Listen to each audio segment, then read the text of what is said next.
Hi, it's John Adams, and this is the Public Crusader.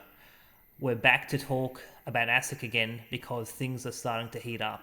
It's been a long slog for the last several months as people have been getting their submissions in, and even though that submissions closed 2.5 weeks ago, we've seen the first set of submissions appear in the last 24 hours.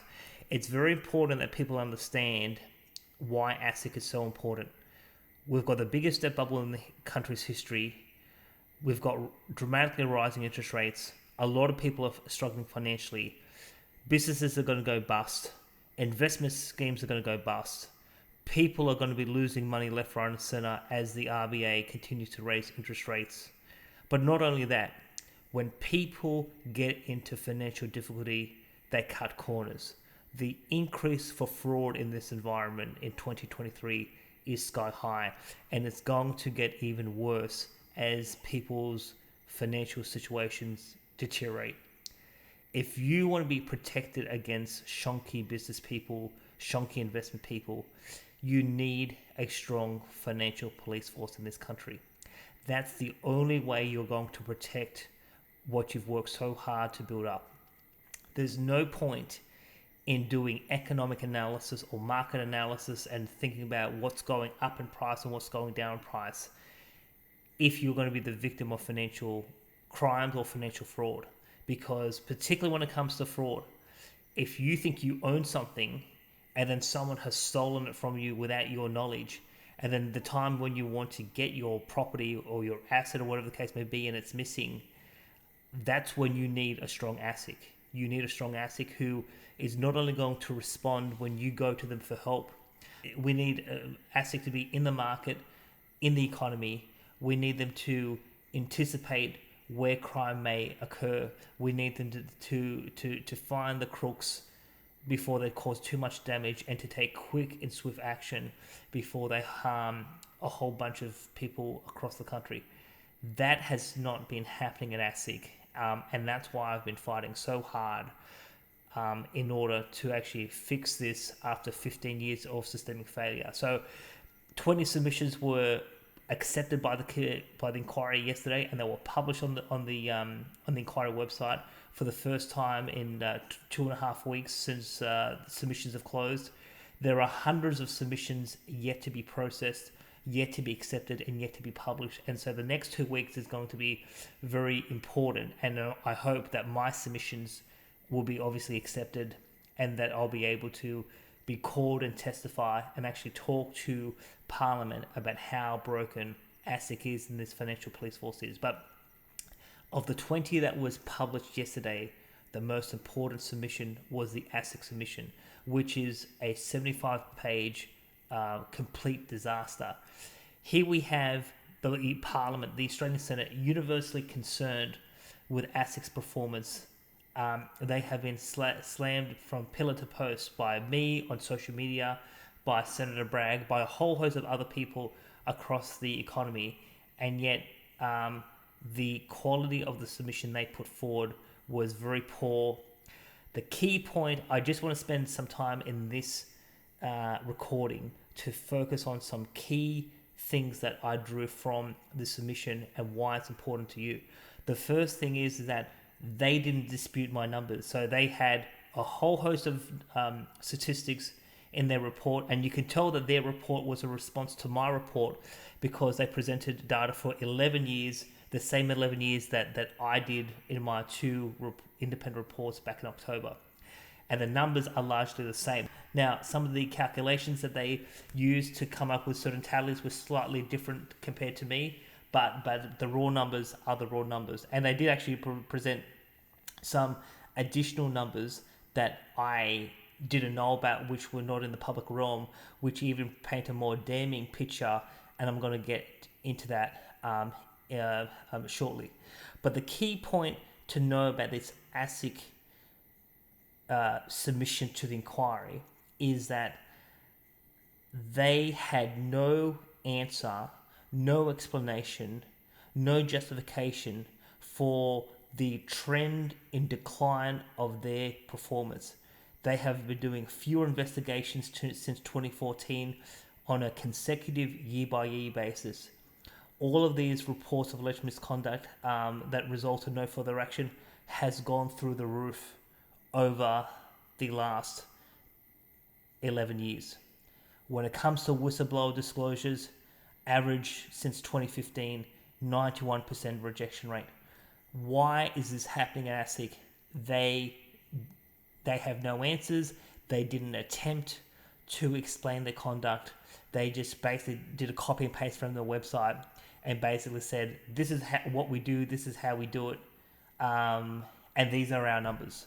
And that was all their submission. So they have given hundreds of people across this country who are actually going to actively participate in the inquiry the ammunition to slam these incompetent bureaucrats and saying to the parliament, we've had so many attempts to fix this agency, we've had so many attempts to bring these bureaucrats to account.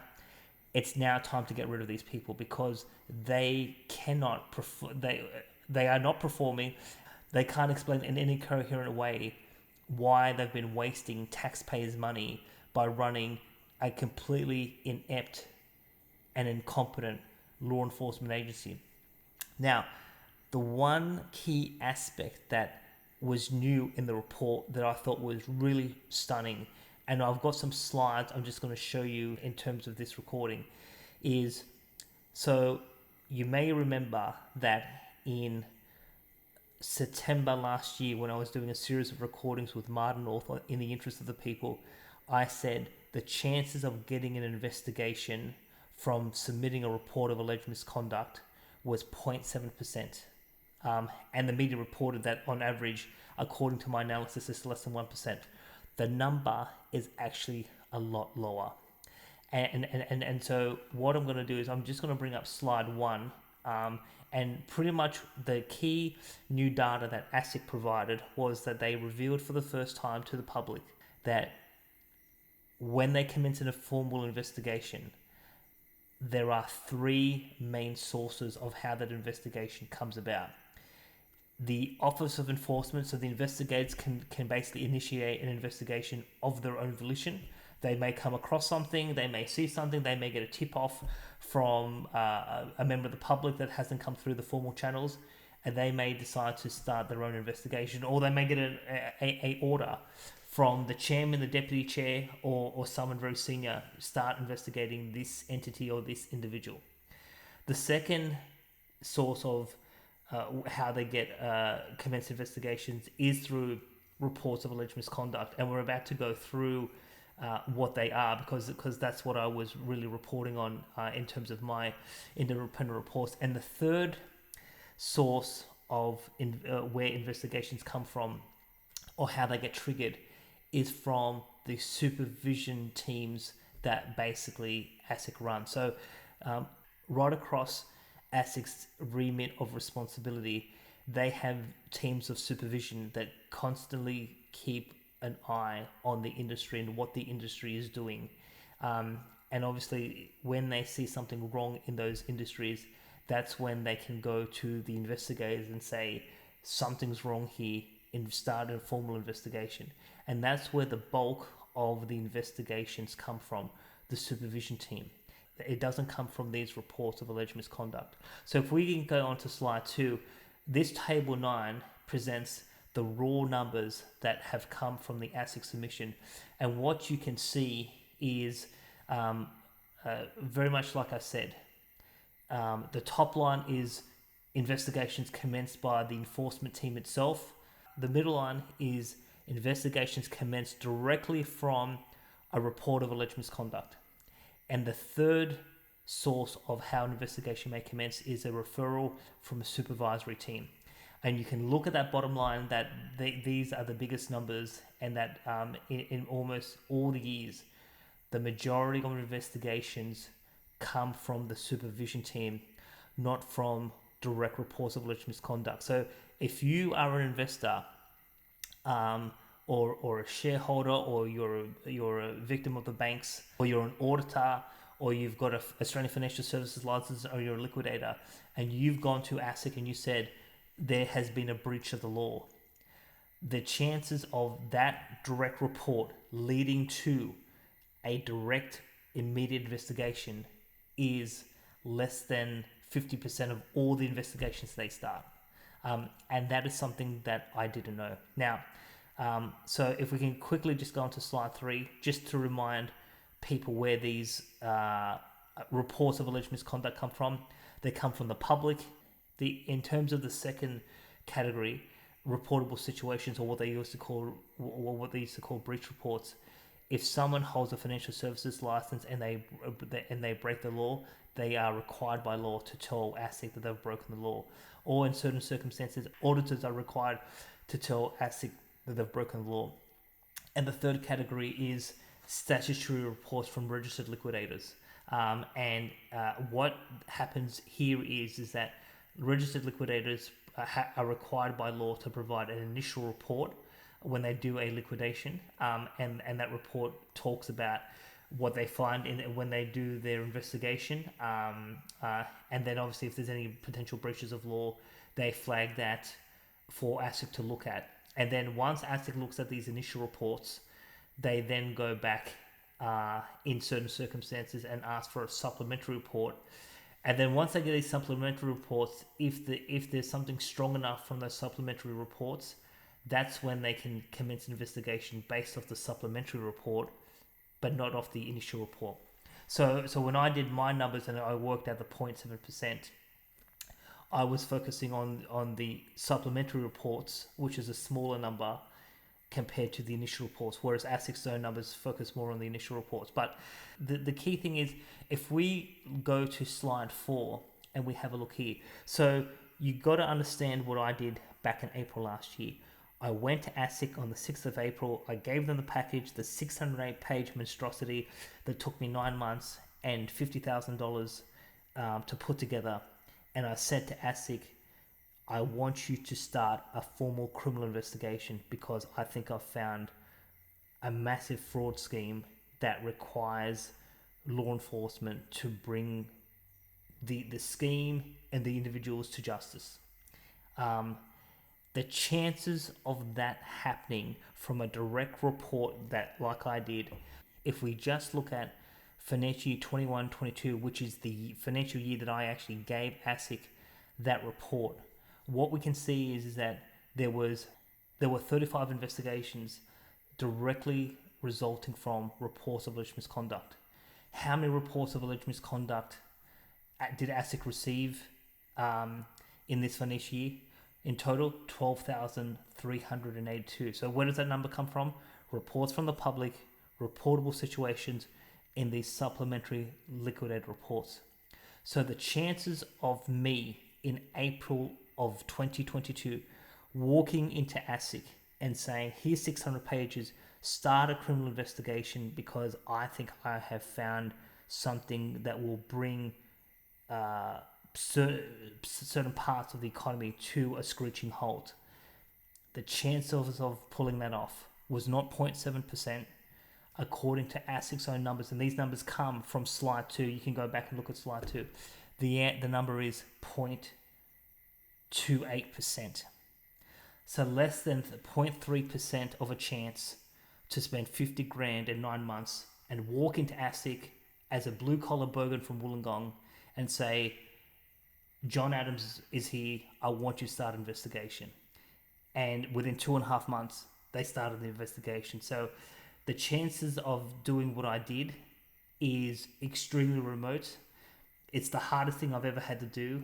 When I went through the process, I realized that justice for mum and dad investors across the economy or people who deal with the banks, it is virtually impossible for the average person to get a direct investigation because I know what it takes, and I put in the time, I put in the money, and I put in the effort. But it also says that because the threshold is so high, there are people out there who think that I've lied to them, that I've exaggerated about this package, that I've just invented things up. Well, you can look by ASIC's own numbers. It is near impossible to get ASIC to investigate. So I did. So that should say something to you about what this package represents. It is not a small matter. It's a big matter with big people, powerful people. And that investigation started in July, and we are here in mid-March, and it is still going. If I was full of BS, ASIC would have told me to go jump. They wouldn't start an investigation. But the fact that the investigation has been happening for 9 months, one can only conclude one of two things. Either the investigation has stalled and someone political, if I could use that word, has interfered in the investigation process, and we actually have not only just an incompetent ASIC, but we have a corrupt ASIC, or they have found what I told them they would find, and they are building a criminal case against said company and said individuals. What is the true answer of that? We don't know, but can I say, in the next 2 weeks, we will see whether my confidential submission of 30 January 2023 has been accepted by the inquiry or not. And if it has been accepted by the inquiry, we are going to have a very interesting ride. There is a big surprise in that submission. There are some big names named in that submission. And for those who have watched my last episode with Martin North on the Interest of the People channel, you would be aware that we have recorded a show which we have yet to release, and it's called The Final Secret. And if, as soon as the submission has been accepted and I have it in writing, we will release that video and tell the public about The Final Secret. And I'll be publishing a whole series of images and messages on social media, and we're going to really put maximum pressure on ASIC to finally come clean as to, are they actually doing the job that I've asked them to do, or has someone at the highest of levels gotten to them and their investigation has been compromised. That's what this next 2 weeks is going to represent. And it will be a very fascinating ride as we go forward. So that is the key messages of this ASIC inquiry. I want to finish up by saying, in conclusion, ASIC has no answers for their woeful performance over the last 11 years. They will have a rough time at this inquiry when horror story after horror story is exposed by innocent Australians across the country who have been completely failed by Australia's financial police force. But on top of that, the reason why there are so many victims, the reason why there is so much disappointment across the country is because when people go to ASIC and say, help me, the chances of them helping you is less than 0.3%. And that is not good enough for this country. And I'll be applying maximum pressure in the next 12 months for the most senior level people at ASIC to finally be shown the door. Some of these people have been there for 10, 15 years. They are a cancer on the country. It's time that they go. It's time we reclaim the financial police force, ASIC, and we fix it, and we make sure that those crooks, those fraudsters who dare do us harm, we get to put them behind bars, and we get to protect the innocent people of this country. I am John Adams, and I am the Public Crusader.